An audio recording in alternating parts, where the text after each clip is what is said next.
धनंजय मुंडे पुन्हा मंत्री होणार नाही असं करुणा मुंडे यांनी म्हटलंय। तर मुंडेंकडे काम नाहीये म्हणूनच दबाव टाकण्याचं त्यांच्याकडून काम सुरू आहे असंही करुणा मुंडे म्हणाल्या।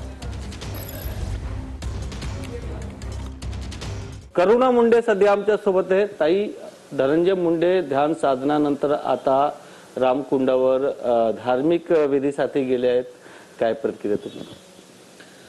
जसं की सगळ्यांना माहिती आहे की आज त्यांचा पद गेलेला आहे आणि आज त्यांच्याकडे काय काम नाही आहे आणि पक्षावर कुठे ना कुठे तरी मतलब शांत राहून तो असं दबाव टाकण्याचा प्रयत्न करत आहे। जसे की त्यांचे जे लोक आहे ते असं बातमी पसरवतात आहे सोशल मीडियावरती की धनंजय मुंडे परत मंत्री होणार, पण होणार नाही हे सगळ्यांना माहिती आहे। आणि तुम्हाला माहिती आहे की एक जे राजकारणी लोक असते ते एक स्ट्रॅटेजी प्लॅनर ठेवतात आणि जसं तुम्हाला माहिती आहे अगोदर पण पंकजाताई असा डिप्रेशनमध्ये गेली होती, 5 वर्ष त्यांच्याकडे काय काम नाही होता, तर त्यांनी एक शिवशक्ती यात्रा काढली होती।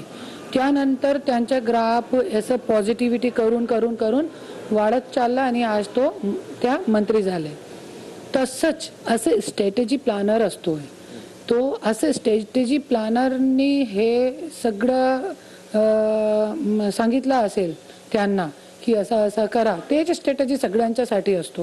हे धार्मिक करा तुम्ही, ते निगेटिव्ह जे आहे ते पॉझिटिव्ह बातमी जरी आली मंदिरमध्ये गेले ते निगेटिव्ह जे आहे त्याचा जे आहे ते असर कुठे ना कुठेतरी कम दिसायला पाहिजे, हे स्ट्रॅटेजी हे लोकांची आहे।